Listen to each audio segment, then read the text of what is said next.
우리가 하나님의 일하는 일꾼에 대해서 말을 할 때 기둥 같은 일꾼 또는 뿌리 같은 일꾼이라는 말을 하죠.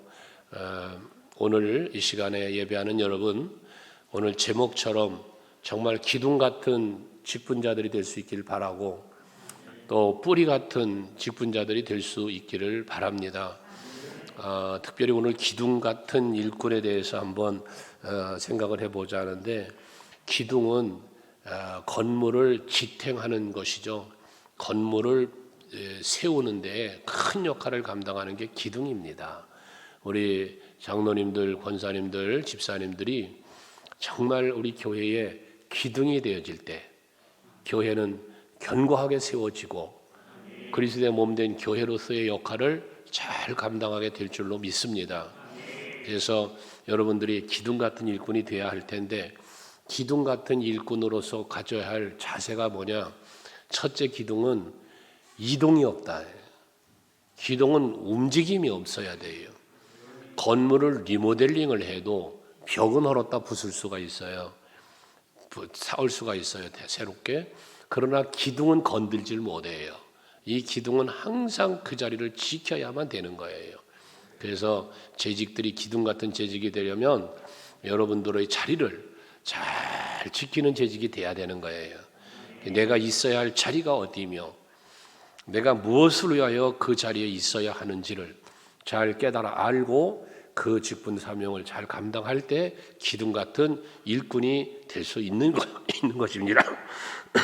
그러면 기둥의 여러 가지 기둥으로서의 역할을 생각할 때 가장 핵심적인 것 또 하나가 뭐냐면, 기둥은 휘어지면 안 된다는 거예요. 기둥은 곧아야 한다. 그래서 여러분들이 정말 신앙생활 하시면서 기둥 같은 직분자로서의 신앙생활 하려면 곧은 심령이 돼야 돼요. 여러분들의 어떤 믿음도 또한 인품도 모든 게 곧아야 돼요. 휘어지고 구부러지면 안 된다 말씀입니다. 이 여기서 말하는 곧다라고 하는 이것은 결국 무엇을 말하냐? 어떠한 상황에서 휘어지지 않는 거예요. 바람이 불어도 폭풍이 불어도 휘어지지 않고 그 곧음을 지키는 기둥이에요. 나무를 생각해 보면 돼요. 그래서 환난이 와도 핍박이 와도 여러분들의 믿음이 구부러지지 않고 굳건히 그 믿음을 지키는 믿음, 이게 바로 곧은 믿음이에요. 그게 기둥으로서의 역할을 감당하는 직분자가 되기 위하여 꼭 필요한 것이란 말씀입니다. 이거를 다른 용어로 말하면 불굴의 의지가 강한 믿음의 사람이 되어야 한다는 걸 말하는 거예요. 다니엘서에 보면 이 불굴의 의지가 강한 믿음의 사람 다니엘과 친구들에 대한 이야기가 보면 나오지 않습니까? 거기 보면 다니엘서 1장에 보면 이 포로로 잡혀간 자들이 제사 무상 섬기고 하는 음식을 먹으라는 거예요. 그걸 먹고 건강하라는 거죠. 그런데 다니엘과 친구들은 보면 뭐라 그래요? 뜻을 정하여.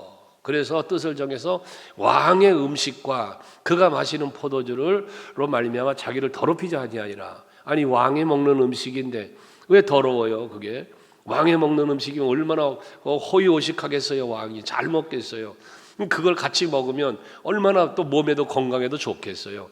그런데 그것을 안 먹겠다는 거예요. 그거 안 먹겠다고 뜻을 정했다는 거예요. 그걸 왜 더럽힌다라고 생각했냐면, 왕이 먹는 그 진수성찬은 우상을 섬긴 음식이기 때문에 그런 거예요.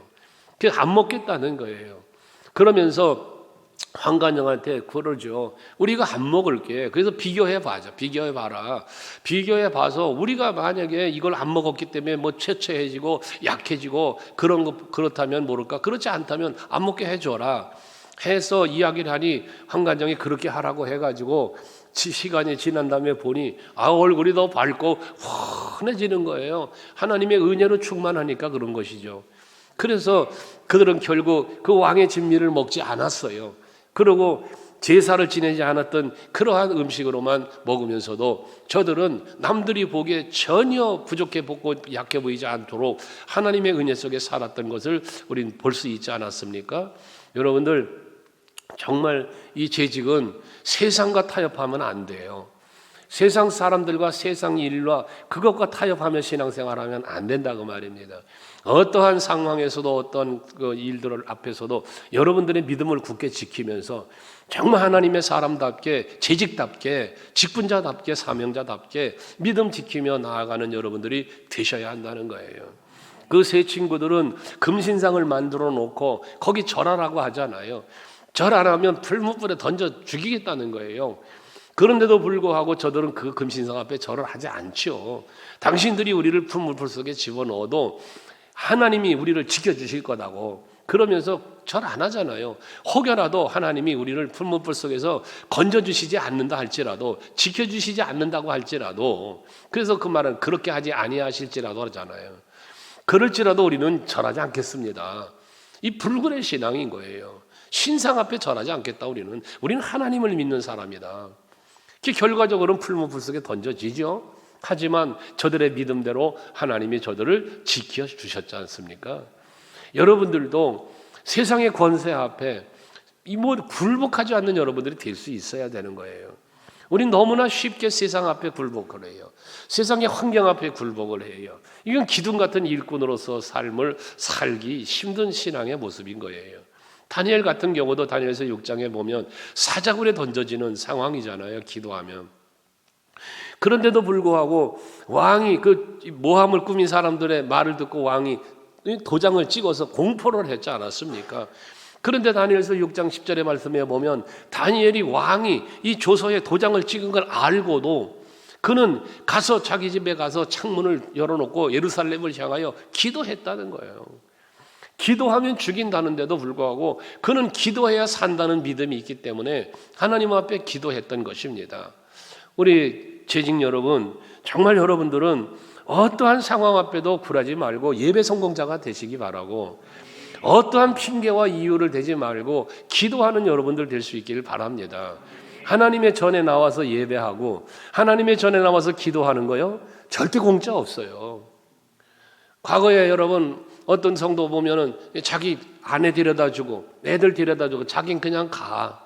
난 그런 사람을 봤어요. 교회 앞에까지 다 와서 데려다주고 내려줘요. 그리고 자긴 그냥 가는 거야. 그럼 끝날 때 내가 되면 또 태우러 와. 그러고 가족들만 태우고 가. 자기는 예배 안 드려. 여러분 그게 무슨 의미가 있겠어요. 여러분들 정말 예배 성공자가 되셔야 돼요. 내가 예배 드려야 돼요. 내가 기도해야 돼요. 그걸 하나님이 받으실 때에 그 예배 드림에 합당한 기도함에 합당한 놀라운 복을 하나님이 주시는 거예요. 그래서 특별히 우리 재직들은요 더더욱 그런 거예요. 지난 금요철야 예배 때죠. 어느 분이 그런 질문을 합니다. 금요철야 예배에 중직자들의 얼굴이 안 보인다고. 여러분 이게 참 웃기는 이야기죠. 왜 안 해도 되고 왜 안 나와도 되니까 이유 있죠. 이유가 있어요. 안 나오는 이유가 있어요. 예배 안 하는 이유가 있어요. 기도하지 않는 이유가 있어요. 그러나 그것은 뭐 하는 거예요? 굴복하는 거예요. 세상 환경 조건에 굴복하는 거예요. 여러분들 기둥 같은 일꾼이 되려면 정말 강직한 믿음을 지키며 여러분 예배 성공, 신앙 성공 하셔야 되는 거예요. 그러지 않고는 기둥 같은 일꾼이 되기가 어려운 겁니다. 항상 여러분들 굳은 불굴의 신앙으로 자기 신앙을 지키고 믿음을 지키면서 자기의 자리를 지키면서 흔들림 없이 구부러짐 없이 곧게 신앙생활하는 올곧음으로 신앙생활하는 여러분 되시기를 바랍니다. 물론 이와 같은 다니엘 같은 모습도 있지만 욥 같은 경우도 우리는 생각해 보아야 돼. 그건 인내하는 거죠. 인내하면 욥을 우리는 항상 생각하잖아요. 그 엄청난 고통 속에서도 그는 하나님을 향하여 원망하지 않았고 그 입술로 범죄하지 않았다는 거예요. 심지어 자기 아내조차도 당신 하나님 차라리 저주하고 죽으라고까지 그러잖아요. 그런데도 불구하고 그는 믿음 지키며 하나님 앞에서 그 믿음을 지켰던 인내하는 아름다운 신앙의 모습을 우리는 안단 말이죠. 그를 위로하겠다고 찾아왔던 친구들 그를 정죄하며 손가락질하며 그럴지라도 굳건한 믿음 바의 반석 위에 세워진 욥의 모습은 흔들림이 없었지 않았습니까? 나중 결과가 어떻게 되어집니까? 하나님 앞에 욥은 고백하기를 내가 주에 대하여 귀로만 들었는데 이제 눈으로 직접 뵙습니다. 이런 고백을 욥은 한단 말이에요.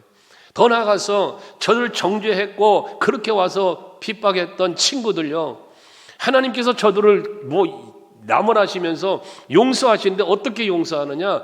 욥이 기도를 들으시고 그를 용서하는 거예요. 그러니까 욥은 자기를 그렇게 모함하고 핍박했던 저들을 위하여 기도하는 거예요, 하나님 앞에. 그랬더니 하나님이 욥의 기도를 들으시고 욥을 보아서 그들을 용서해 주시는다는 말씀을 욥기서 42장은 말씀하고 있어요. 여러분, 이게 얼마나 아름다운 인내의 신앙입니까? 여러분들도 이와 같은 인내가 있어야 돼요. 내 믿음 지키기 위한 인내가 있어야 돼요. 사도 바울이 내가 선한 싸움 싸우고 달려가 끌 마치고 믿음을 지켰다? 그런 아름다운 신앙이 여러분에게 있을 때에 곧 기둥 같은 그러한 일꾼이요 재직이 될 수 있단 말입니다. 어떤 일이라도 흔들리지 마세요. 시험 들지 마세요. 넘어지지 마세요. 구부러지는 신앙생활 하지 마세요. 올곧게 오직 예수 바라보며 살아가는 여러분들이 될 수 있기를 바랍니다. 기둥은 곧아야만 되는 것만 아닙니다. 기둥은 곧다고 해서 여러분 대나무처럼 가느다랗게 골고루 올라가도 그 기둥 씁니까? 기둥 쓸 수 없습니다. 기둥은 굵어야 됩니다. 이 하중을 견뎌낼 수 있는 힘이 있어야 되는 것입니다. 그 고든 것만 갖고 안 되고 굵어야 된다, 튼튼해야 된다라고 말할 수 있는 것입니다. 그것은 곧 뭐냐? 성경에서 우리에게 말하는 것은 강건해라 하는 강건함을 말씀하고 있어요. 고린도전서 16장 말씀에 보면 말씀하죠. 깨어 믿음에 굳게 서서 남자답게 강건해라. 여기 남자답게라는 말은 강함을 상징하는 거죠. 근데 요즘 교회를 보면 어떻게 보면 여자들이 더 강건한 것 같아. 남자는 힘이 없어. 그저 여자가 더 힘 있는 것 같아. 더 강하게 더 뜨겁게 기도하고 헌신하는 모습을 볼 때가 많아요. 그래 여러분들 정말로 이런 강건함을 믿음을 지키는 깨어 있어야 돼요.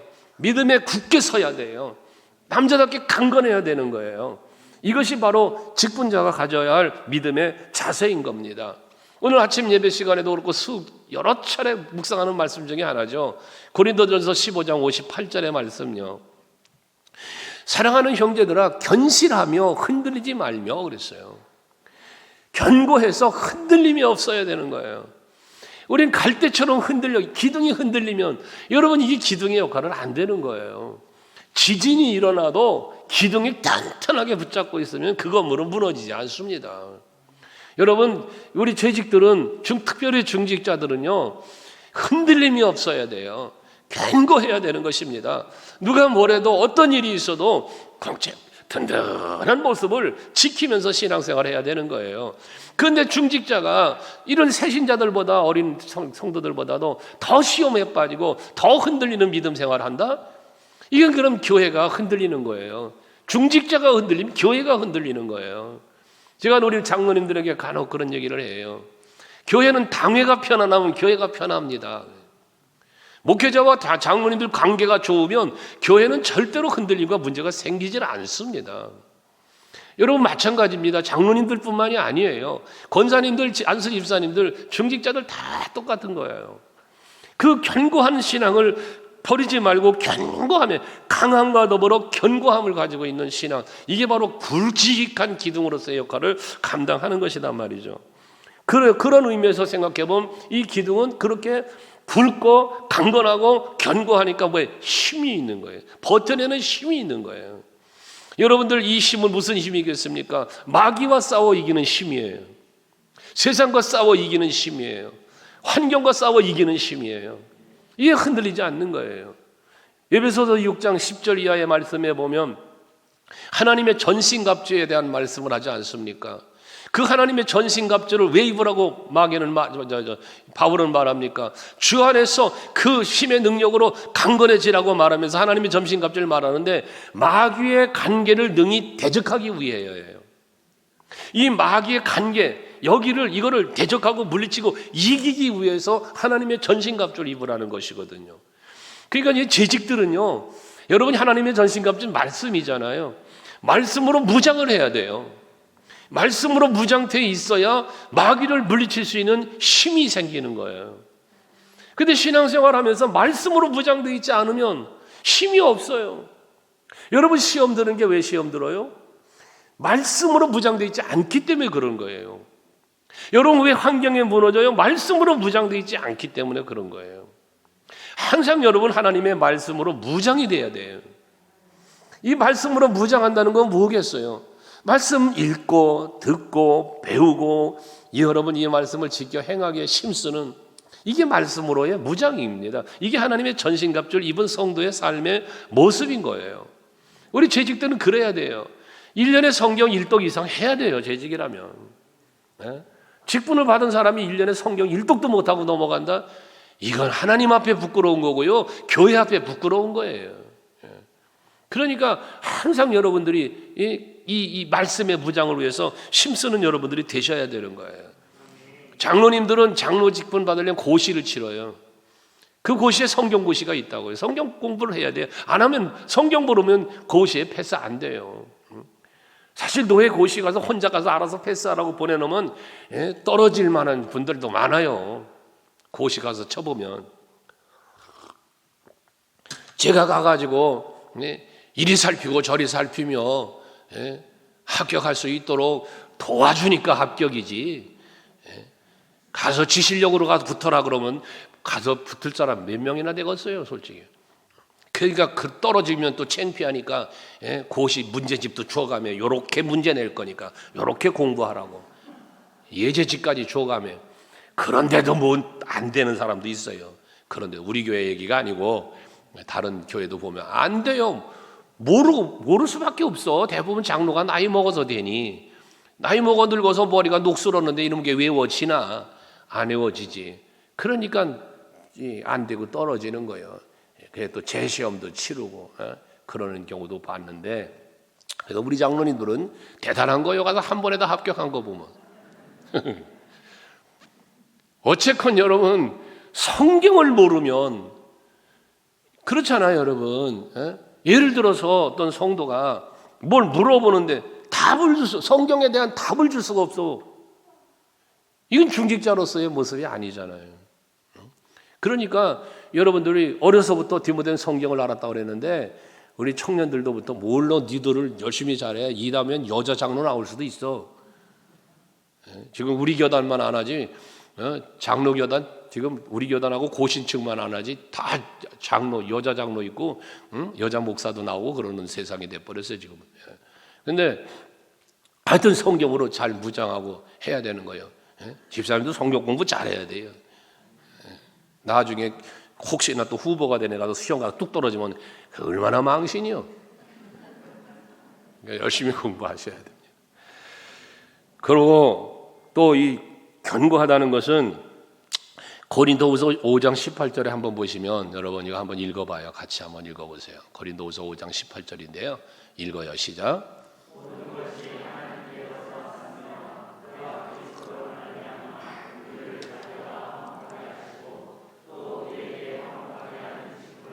이게 기둥이거든요. 앞에 세미나 시간에도 말한 부분인데요. 하나님과 그리스도와 화목하게 하고 또 그리스도만 화목한 게 아니라 그리스도와 화목한 내가 또 성도들과도 화목하게 하는 직분을 주었다는 거예요. 이 기둥의 역할인 거예요.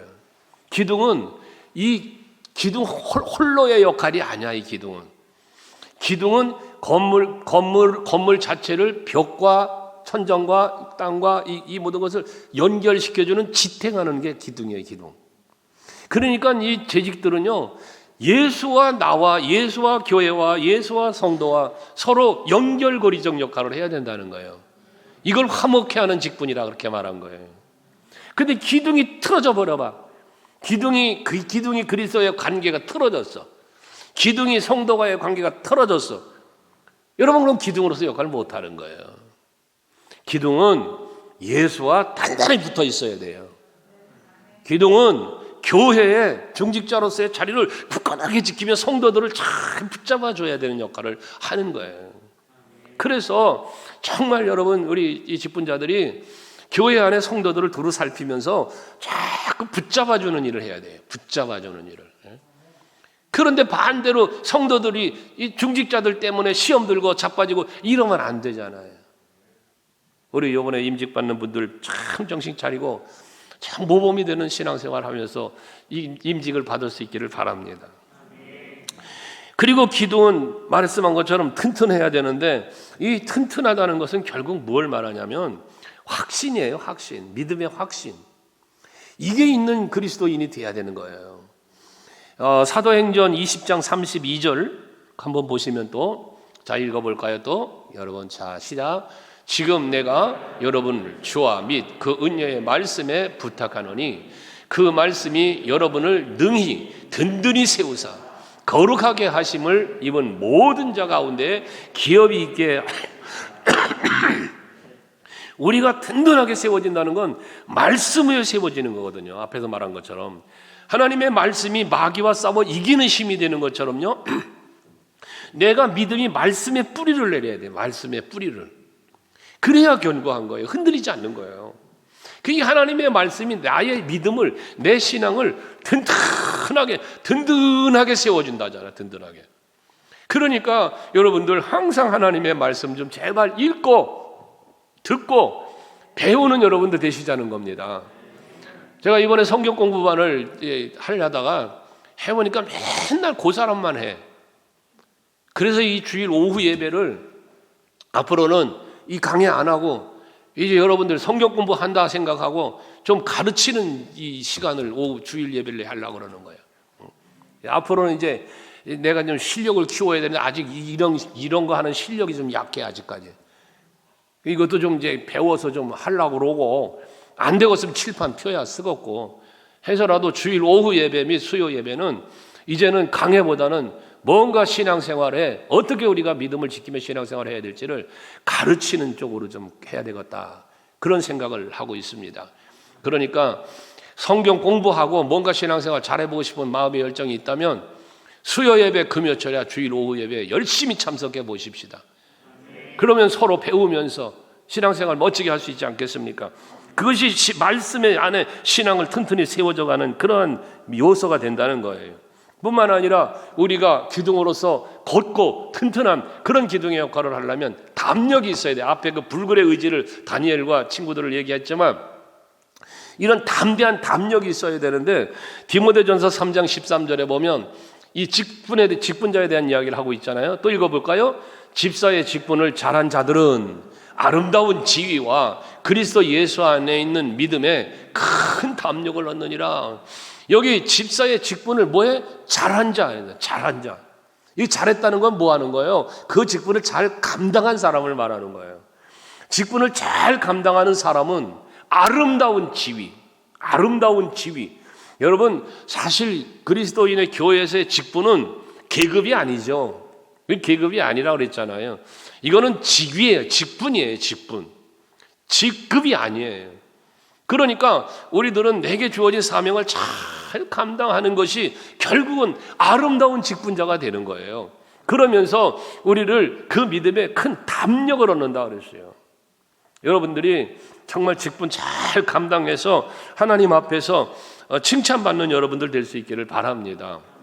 이렇게 기둥은 곧아야 되고 튼튼해, 굵고 튼튼해야 되는데, 한 가지 또 뭘 생각해야 되냐면 나무로 생각해 보는 거예요.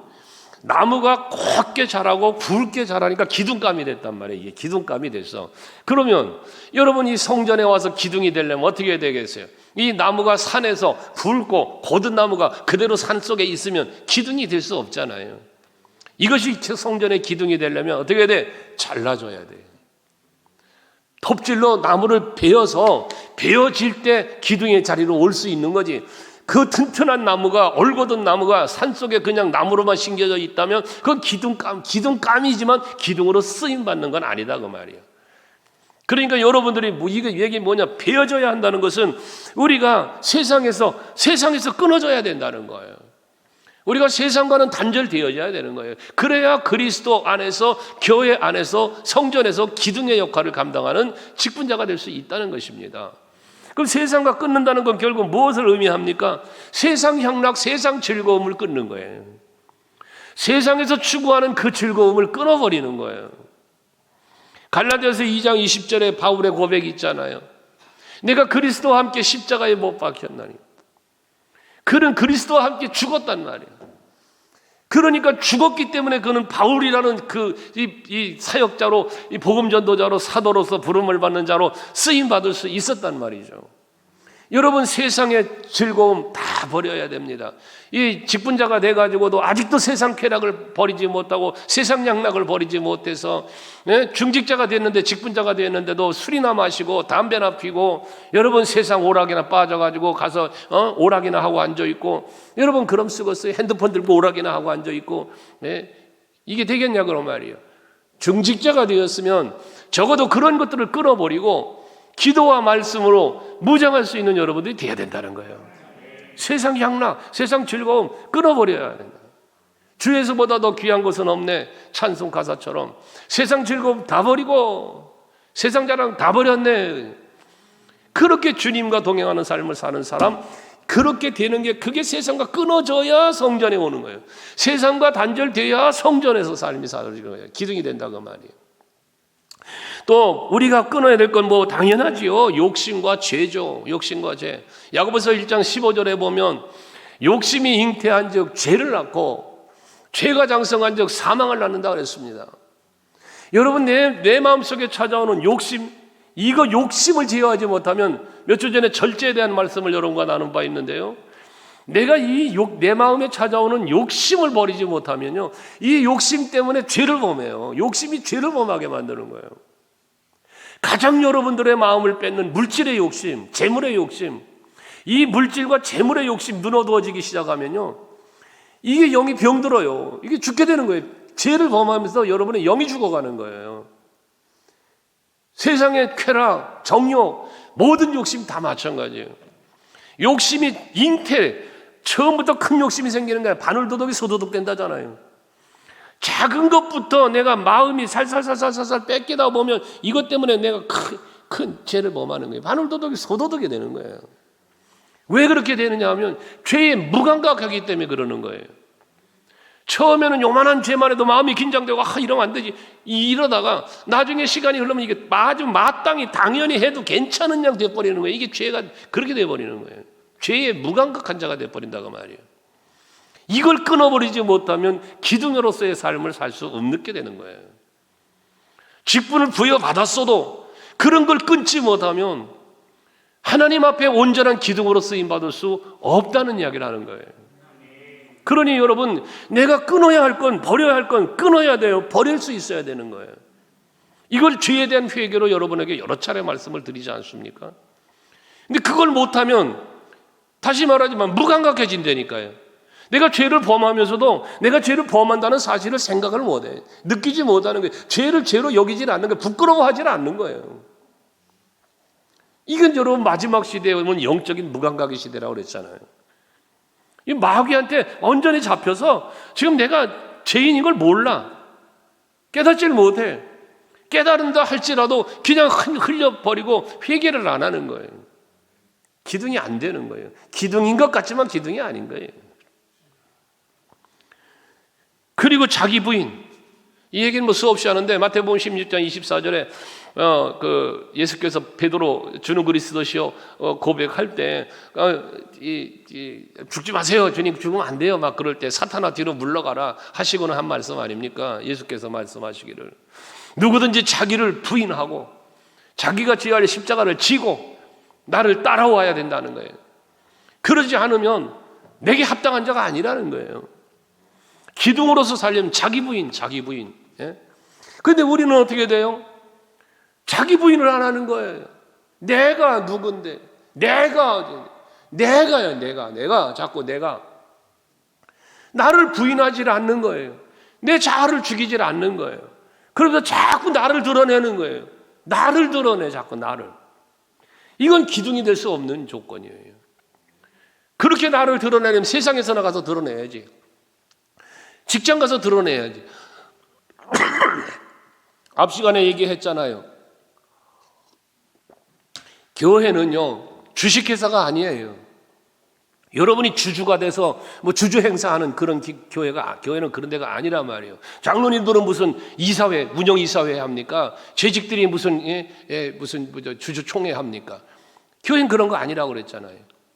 우리는 우리 스스로를 자아를 오히려 죽이고 나를 없애고 나는 없고 예수가 드러나는, 나는 없고 예수가 나타나는 이런 우리들의 마음가짐과 신앙생활과 헌신이 있어야 그러한 사람이 진정한 그리스도의 일꾼이요 교회의 몸된 교회의 기둥이 될 수 있다는 것입니다. 그러면서 그러려니까 뭐해? 내 혈과 육을 십자가에 못 박아야 된다. 고린도전서 15장 50절에서 바울이 고린도 교회를 권면하며 하는 말씀 아닙니까?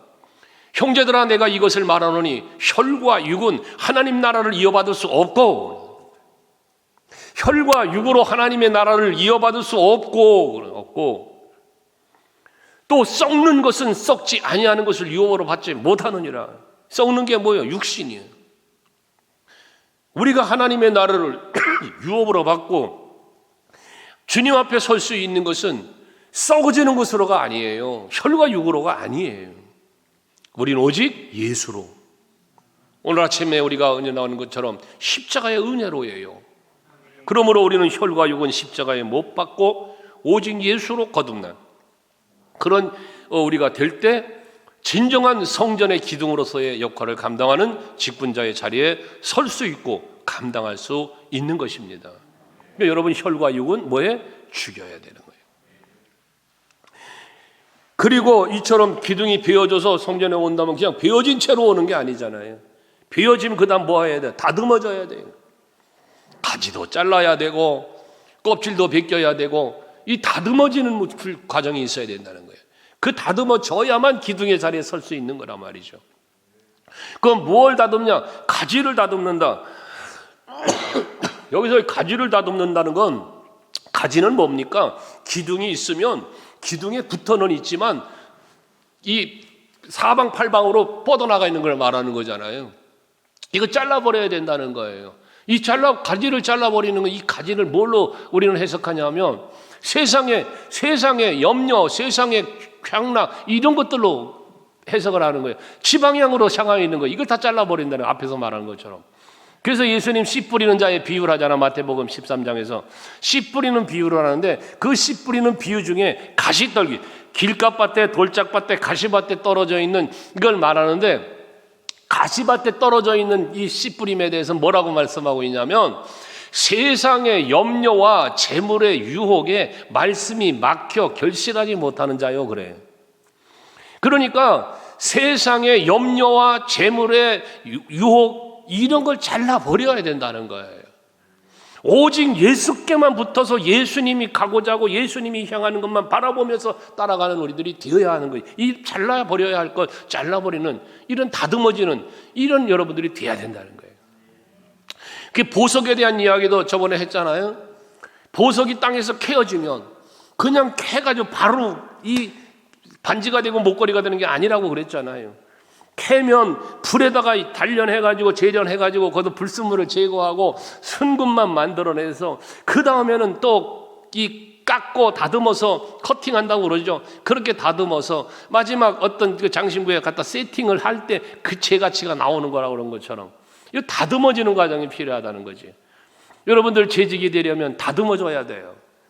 여러분들의 혈기, 여러분들의 어떤 마음에 다듬어져야 될 그 성품적인 것들도 있고 삶적인 것도 있고 다양한 게 있는데 이게 다듬어지지 않는 중직자가 되면 이것이 다듬어지지 않은 중직자가 되면 여기서 항상 문제를 야기시키는 그런 일꾼이 되는 거예요. 일꾼은 일꾼인데 문제를 야기시키는 일꾼이 된다 그 말이에요.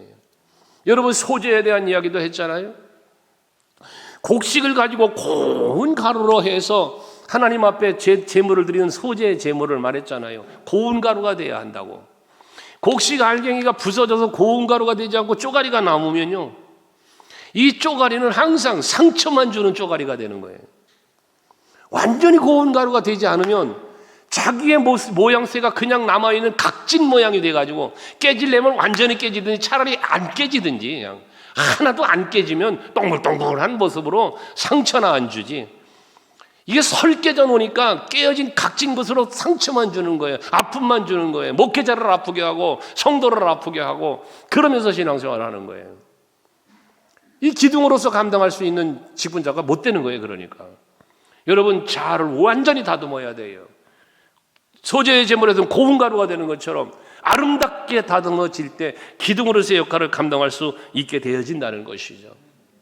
그래서 하나님은 그러한 하나님의 일꾼으로 기둥처럼 뿌리처럼 쓰시려고 바울 같은 경우는 아라바 광야에서 3년이라는 세월을 갖다가 연단을 하신 거예요. 하나님이 그냥 다메섹 도상에서 바울이 예수 만났다고 한순간에 뿅 돼가지고 여러분 바울 된 게 아닙니다.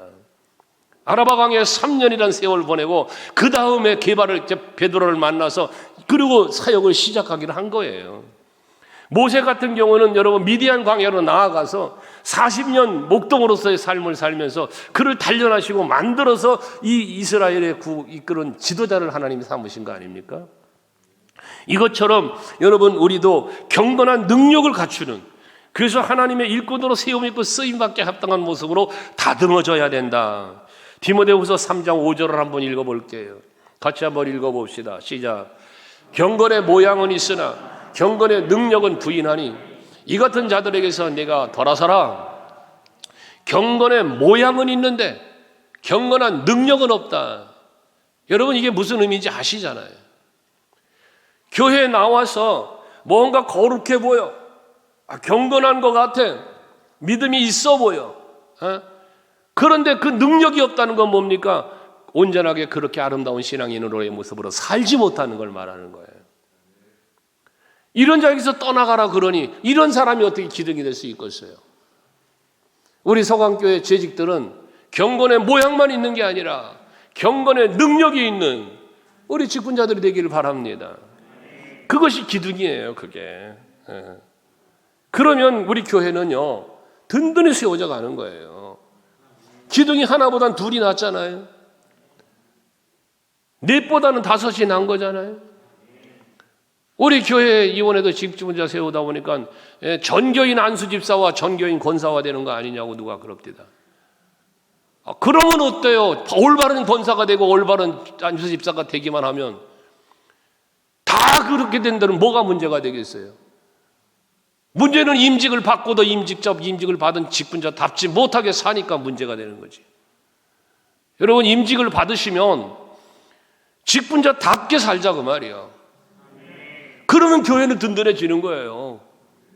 그런데 임직을 받아놓고는 이 집사, 서리 집사 때보다도 더 못하는 사람도 있어요. 임직 받고는.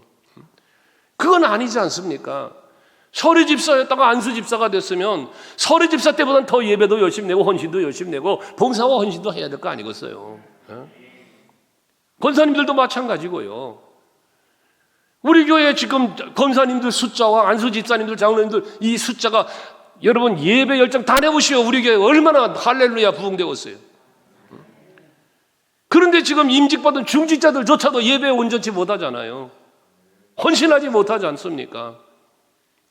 우리 변화돼야 되는 겁니다. 기둥답게 우리가 신앙생활 하자는 거예요. 그 경건의 모양만 있는 게 아니라 경건의 능력이 있자 그 말이에요. 경건의 능력. 이렇게 다듬어지는데 가지만이 아니라 껍질까지 벗어버려야 돼요. 껍질까지 싹 껍질까지 벗어버려야 돼요. 그리고 덧칠을 입혀야만 기둥으로서 완전히 세움을 입는 거거든요. 이 껍질을 벗는다. 껍질을 벗는다는 건 뭐겠어요? 새 사람이 되는 거예요. 새 사람. 껍질 벗고 칠이 입혀지면 새 사람이 되는 거거든. 에베소 4장 22절부터 24절 말씀 여러분 우리가 자주 묵상하는 말씀 아닙니까? 읽어봐요. 너희는 유혹의 욕심을 따라 썩어져가는 구습을 따르는 옛사람을 벗어버리고 오직 너희의 심령이 새롭게 되어 하나님을 따라 의와 진리의 거룩함으로 지으심을 받은 새 사람을 입어라. 그렇습니다. 우리 옛사람 벗어버리고 새 사람을 입어야 되는 거예요. 새 사람을. 이 껍질을 벗는 거거든요. 근데 우리는 옛사람을 벗어버리지 못하는 경우가 많아요. 세상에서 살고 있는 내 모습을 벗어버리지 못하는 거예요. 그리고는 껍질을 벗지 않은 채로 그냥 겉옷만 입고 여러분 안 되는 거예요. 오늘 제가 가운을 입었죠. 성찬식 아니고 장로님들도 가운 입고 성찬 예식을 하는데요. 어느 분이 그래요. 목사님 가운을 입으시니까요. 더 이렇게 은혜가 된대요. 그러면서 그냥 예배 시간마다 가운을 입으시면 안 되냐요. 그 가운을 입으면 더 그렇게 보인대요. 행편 3편 생각하면 참 가운을 그래 입어야 되지 않겠나 생각도 해봐요. 그런데 여러분 가운을 입고 그렇다고 해서 그 가운 입은 것만 거룩해 보이고 그 가운 안 입은 나는 거룩해 보이지 않는가? 양복 입으면 덜 거룩해 보여요? 예, 여러분, 이게 뭘 말하냐? 가운이 나를 더 거룩하게 만드는 게 아니라 내 심령이 거룩해져야 진정한 거룩함이지. 그러지 않겠습니까, 여러분? 근데 여러분 마찬가지입니다. 우리가 직분을 부여받으면 직분자다운 심령이 돼야 돼, 심령이. 예. 이게 새로운 사람이 되라는 거예요. 그 로마서 12장 말씀에도 보면 뭐라고 말합니까? 너희의 심령을 오직 이 세대를 본받지 말고 오직 마음을 새롭게 하라는 거예요. 마음을. 이게 껍질을 벗는 거예요. 이게. 그래서 우리는 뭐가 됐다? 고린도후서 5장 17절 보면 새로운 피조물이라 그랬어요. 새로운 피조물. 보라, 이전 것은 지나갔으니 새 것이 되었도다. 여러분, 새 것이 된 거예요. 새로운 피조물, 새롭게 만들어진 거예요.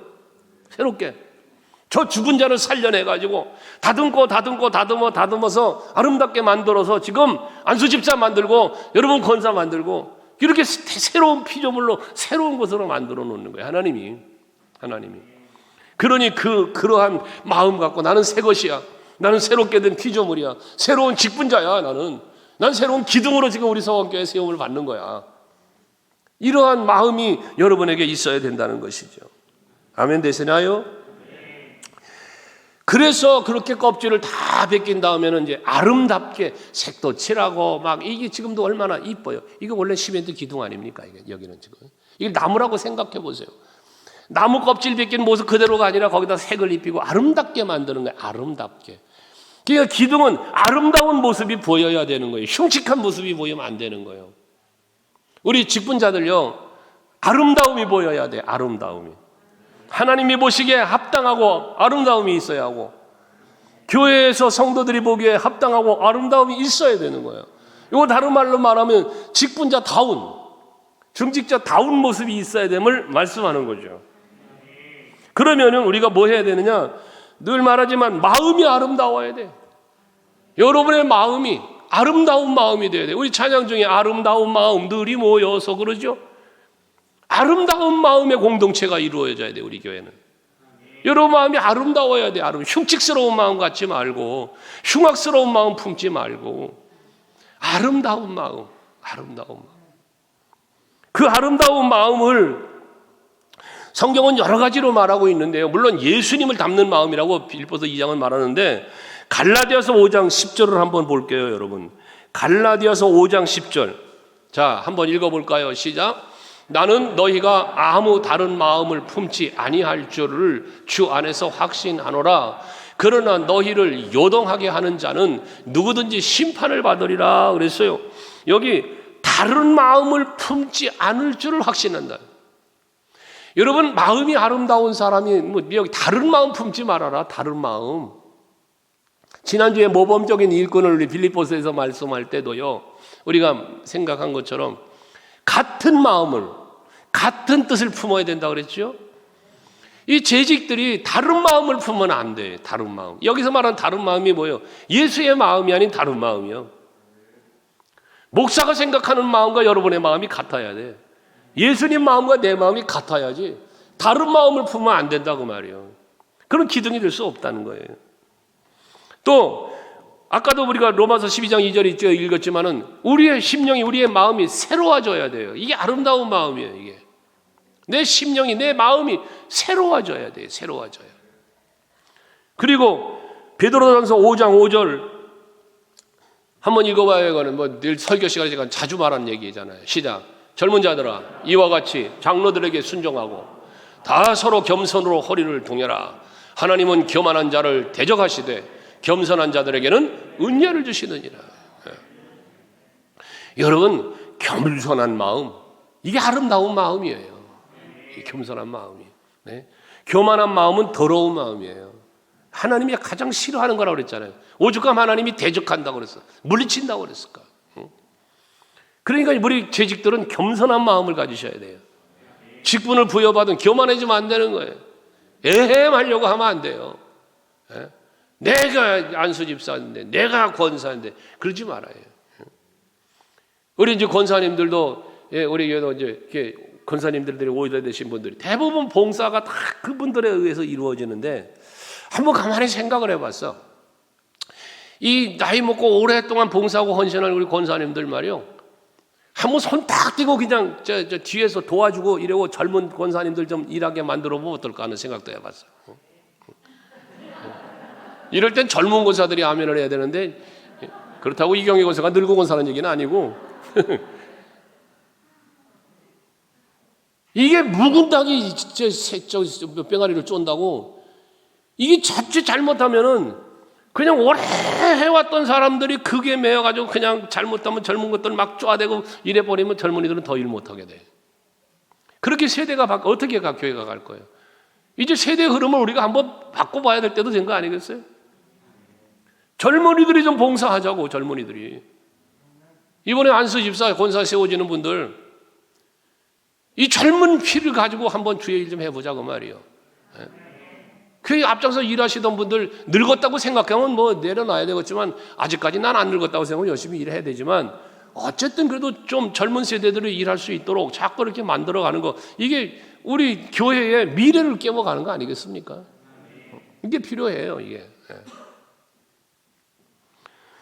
교만하지 말고 겸손함으로, 그죠? 그래서 젊은 세대들 생각하면 아유 잘한다 잘한다 박수 쳐주고 그거 좋잖아. 잘한다고 말로만 칭찬만 해주면 일이 되니까. 그런데 그냥 못한다고 구박하면서 비켜봐 내가 할게. 지만 힘들지 뭐. 그래서 못해도 그냥 잘못해도 그냥 아이고 잘했네 잘했네 오늘 지난번보다 오늘 더 잘했네. 그러면 그 다음에 또 더 잘하려고 그럴 거 아니겠어요? 그런 이 뭔가 좀 만들어 가자고요. 그 다음에 아름다운 마음, 간사함이 없는 마음이에요. 간사함이. 이 사람이 간사하면 안 돼. 이 간사한 짓을 하는 사람들이 많아요 보면. 근데 사람이 간사하면 안 돼. 정함이 있어야 돼. 시편 32편 2절이잖아요. 마음에 간사함이 없고 여호와께 정죄를 당하지 않으냐 자는 복이 있다. 이 간사한 사람은 이 보면 이제 성품적인 게 있고 습관적인 게 사실이 있거든요. 일단 간사하면 나도 싫어.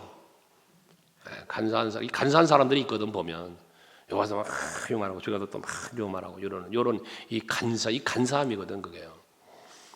우리 서강교회는 그런 사람이 없기를 바라는데 간혹 있어요. 없길 바라지만 있는 게 교회예요. 그게. 그래서 언젠가 그 염소와 양 얘기했지만 양무리만 있으면 얼마나 좋겠어요. 근데 양무리 속엔 꼭 염소 새끼가 있다니까요. 그게 왜 양을 위해서 그렇게 염소를 집어넣는다 하잖아요. 옥천에 집회 갔을 때 이야기했잖아요. 염소가 이 양들은 모이면 흩어지질 않는데래요. 이게 그래가지고 지들끼리 들러붙어 있으면은 피부병도 생기고 그리고 또 양은 이제 젖도 짜지만 고기도 팔고 그러고 털도 팔고 그러는데 그 품질이 떨어진대요 또. 그래가지고 염소를 집어넣으면 이 염소란 놈이 이 가서 양들을 머리로 뿔로 들이받고 뒷발질 치고 그래가지고 양들이 염소만 오면 이리 뛰고 저리 뛰고 도망질 다닌대요. 그래 그 염소표에서 이리 뛰고 저리 뛰느라고 운동을 해가지고 양이 건강해진대누만. 이게 저 옥천에서 양 기르는 어떤 집사님이 식사 대접하면서 묻지도 않은 말을 해준 거예요. 내가 그때 은혜 받았다고 그랬잖아요.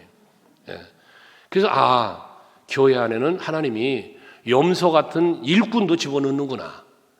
그것도 일꾼이요. 염소도 엄청 큰일하는 거지. 양 건강하게. 그러니까 여러분들 이런 얘기하면 또 어떤 분 그런다. 또 그 참 염소가 중요한 일을 한다고. 그러니까 내가 염소 같은 일을 했었다고 또 아주 역사적 사명을 띠고 염소짓 하는 사람들이 또 있어요. 근데 지금까지 목회하면서 보면은 이 염소 같은 사람이 이제 대담 교회에 떠날 때가 있어요. 그러면 아이고 저 염소가 가니까 이제 양무리 들기 좀 편하겠다. 웬걸 또 다른 염소가 생겨요. 참 목회 해보면 그래요, 여러분. 그러니까 여러분들 염소 사명이 크고 좋은 거지만 필요한 거지만 염소 되지 마세요. 왜냐하면 예수께서 그랬잖아. 나중에 때가 되면 분류하신다고 양을과 염소를 나누신다고 그랬어요. 이렇게. 그리고 양무리 쪽으로 택한 자들을 복받은 자라 그랬고 염소자리 있는 자들을 저주받은 자라 그랬어요. 그러니까 중요한 일을 했지만 결과는 저주야. 중요한 일을 했지만 저주예요. 그러니까 여러분들 기왕에 신앙생활하는 거 제가 늘 하는 말 아니요? 즐겁게 합시다. 기왕이면 신앙생활 즐겁게 하지. 뭐 하는데 교회 와서 속색이고 교회 와서 시험 들고 교회 와서 다투고 뭐 하는데 신앙생활 그렇게 해서 얻는 게 뭐예요? 없어요. 여러분 염소짓해서 얻는 거 없어요. 여러분 그런 신앙생활은 그런 거예요. 마지막 세상에서도 얻을 게 없고요, 하나님 앞에 가도 얻을 게 없는 게 그런 거예요. 분쟁하지 말아야 돼요. 중직자는 다투지 말아야 돼요. 또 깨끗한 마음을 가져야 돼요. 그리고 그 마음 속에 예수를 모신 마음으로 항상 살아야 되고, 한 군데만 더 찾아볼게요. 베드로전서 3장 16절. 자, 베드로전서 3장 16절 한번 읽어볼까요? 시작. 선한 양심을 가져라. 이는 그리스도 안에 있는 너희의 선행을 욕하는 자들으로 그 비방하는 일에 부끄러움을 당하게 하려 함이다. 여러분, 선한 양심을 가지세요. 양심이 선해야 돼요. 이 선은 선을 이루어요. 지난주에 얘기했냐요. 악은 악을 이루어요. 그래서 너희에게 쌓은 선이 선을 말하게 되고 너희에게 쌓이는 악이 악을 말하게 한다고 그랬잖아요. 지난 주일날 우리 말씀 나눈 거 아닙니까? 그러니까 항상 여러분 양심이 선한 양심을 가져야 돼요. 악한 건 버려야 됩니다. 디모데 전서 3장 9절도 거기 깨끗한 양심에 대해서 말을 해요. 깨끗한 양심에 믿음의 비밀을 가진 자라야 할지냐. 누가? 직분자가 집사가. 그래야 된다는 거예요. 그래서 선한 양심, 깨끗한 양심, 이 마음의 정결함을, 아름다운 마음을 이야기한 거고요. 우리가 마음이 이렇게 아름다운 것처럼 우리의 행위도 아름다워야 돼요. 여러분의 삶의 모습이 아름다워야 한다고 말입니다. 요한계시록 19장 8절에 보면 거룩하고 빛나는 세마포 옷을 성도들로 하여금 입도록 하라. 하나님 앞에 선 자들을 하나님이 그 옷을 입히라는 거예요. 근데 그 옷이 무슨 옷이라 그랬어요? 그 세마포 옷은 성도들의 옳은 행실이로다. 그러니 여러분 하나님의 나라에 갔을 때 입는 세마포 옷은 여러분들이 거룩한 행실로, 옳은 행실로 만들어 놓은 재료로 만들어진 옷이다 그 말이에요. 그러니까 여러분들 이 땅에 사는 동안에 옳은 행실로 여러분들의 그 행위로 아름다운 세마포 옷을 입는 여러분 되실 수 있기를 바랍니다. 고난과 슬픔이 닥쳐와도 잘 견뎌내는 신앙, 또 좋은 행실의 열매를 맺어서 세상의 빛으로 소금으로서의 역할을 감당하는 아름다운 모습. 이건 지난주일도 마태복음 5장 13절 14절을 말씀드렸고 16절에 말씀하는 거 아닙니까? 마태복음 5장 16절에 이같이 너희 빛이 사람 앞에 비치게 해서 그들로 너희 착한 행실을 보고 하늘에 계신 너희 아버지께 영광 돌리게 해라. 그러니까 우리가 세상에 빛이 된다 할 때 이 빛이 뭐냐? 착한 행실이라는 거예요. 착한 행실. 여러분들의 삶의 행위가 세상 사람들이 보고 참 착하다. 교회에서 여러분의 삶의 모습을 보며 성도들이 보고 참 저분 착하다. 착하다 소리를 들을 수 있는 여러분 되자는 거예요. 그게 빛으로 사는 거예요. 빛으로. 봉사의 직분을 잘 감당하는, 그걸 위해서 직분자를 세웠다고 에베소서 4장 12절은 말하니까. 직분자를 세웠다고 그랬잖아요. 어떤 사람은 사도로, 어떤 사람은 선지자로, 어떤 사람은 교사로. 하나님이 세우셨다는 거예요, 직분자를. 그런데 왜 그걸 세웠냐? 이는 성도를 온전하게 하고 봉사의 일을 하게 하며 그리스도의 몸을 세우려 하십니다. 이것 때문에 직분자를 만들어 놨다는 거예요. 그러니까 우리의 행실은 정말 봉사의 일을 잘 감당하는 사람이 되어야 된다. 품행이 단정해야 된다. 품행이 단정해야 된다. 재직들은 품행이 단정해야 돼요. 그래서 여러분들 예배당에 오실 때 복장도 단정한 복장을 하고 오셔야 돼요. 그냥 추리닝 입고 샌들 끌고 그러고 예배하러 오지 말고 가지고 있는 옷 중에서 그래도 단정한 옷들이 있잖아요. 꼭 뭐 정장 넥타이 메고 와 있을 수 있고 있으면 하지만 만약에 없다면 있는 옷으로라도 단정하게 입을 수 있어야 돼요. 단정하게. 여자분들도 마찬가지고요. 그래서 결국 그 단정한 옷은 예수 그리스도로 옷을 입는다라고 로마서 13장은 말씀하고 있고요. 그리스도로 옷 입는다. 그리스도로 옷을 입는다. 여러분의 말이 아름다워야 돼요. 그리스도인은, 특별히 우리 재직들은 입술에 담는 말이 아름다워야 돼요. 거친 언어 쓰면 안 돼요. 하나님이 들어서 언짢은 말 하면 안 돼요. 사람이 들어서도 기분 상하는 말을 하면 안 돼요. 항상 여러분의 말은 선한 말이 담겨야 돼요. 선한 말. 그래서 에베소서 4장 29절에 보면 무릇 더러운 말은 너의 입 밖에도 내지 말고 그랬어요. 더러운 말은 입 밖에도 내지 말아라.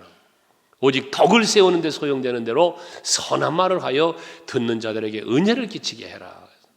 여러분이 입술에 담는 모든 말들을 듣잖아. 누군가는 그 말을 듣잖아. 하나님이 듣고 함께하는 사람들이 듣잖아요. 듣는 사람에게 덕을 세우는 말을 하라. 선한 말이에요, 그게. 그리고 에베소서 5장 4절에 보면 감사하는 말을 하라 그래서 감사하는 말. 여러분 입술에 감사하며 사세요. 무슨 연고로든지 불평하지 마세요. 항상 감사하는 말을 담고 사세요. 그리고 여러분 입술에는 은혜로운 말을 담고 살아야 돼요. 은혜로운 말.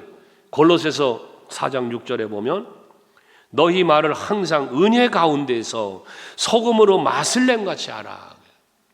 이게 말 한마디가 내면 은혜가 되는 거예요. 소금이 맛을, 이 맹물에다 소금이 들어가면 맛을 내는 것처럼 여러분들이 쏟아내는 말 때문에 은혜가 있어야 돼. 은혜가. 어느 분이 그 말을 한 거잖아. 어떻게 말을 저렇게 말할까? 참 말 한마디라도 은혜로운 말을 하는 거야. 근데 어떤 사람은 말하는 걸 들어보면 아유, 저런 말을 왜 할까요? 왜 말을 하필 저렇게 할까? 똑같은 말도 달라요. 그러니까 여러분들 입술에는 항상 말이 은혜로운 말. 듣는 사람이 기분이 좋아지고 막 은혜가 누려지는 말들 있잖아요. 이런 말을 하나 말. 하지 말아야 될 말이 있어요. 베드로전서 3장 10절에 보면 그러므로 생명을 사랑하고 좋은 날 보기를 원하는 자는 혀를 금하여 악한 말을 그치며 그 입술로 거짓을 말하지 말고 그랬어요. 악한 말, 거짓말. 이거 하지 말아야 될 말이에요. 우리 재직들의 말은 아름다워야 돼요.